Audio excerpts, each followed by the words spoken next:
Hey everyone, welcome back to my channel. তো সকলকে জানাই নববর্ষের অনেক শুভেচ্ছা, আর বড়দের আমার প্রণাম, ছোটদের আমার ভালোবাসা রইল। সকলের সব অ্যাচিভমেন্টস, সব গোলস ফুলফিল হোক, এটাই আমি চাই। আর তো আমরা সকাল সকাল স্নান করে বসে গেছিলাম পুজোর জোগাড়ে।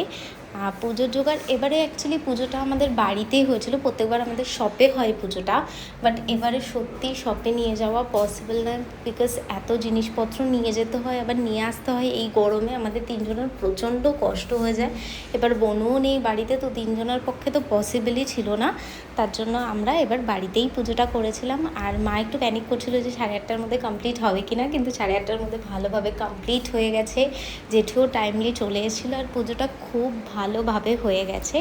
আর যখন ঠাকুরটা বসিয়েছি, আলোটা দেখছো, মানে ক্যামেরায় কতটা বোঝা যাচ্ছে আমি সত্যি জানি না, বাট আলোটা এত সুন্দর পড়ছিল যে দেখতে জাস্ট অসাধারণ লাগছিলো। আর এবারে পুজোটা আমার মনটাকে পুরো শান্ত করে দিয়েছে। তারপরে আমি দোকানে চলে গেছিলাম কিচ্ছু না খেয়ে।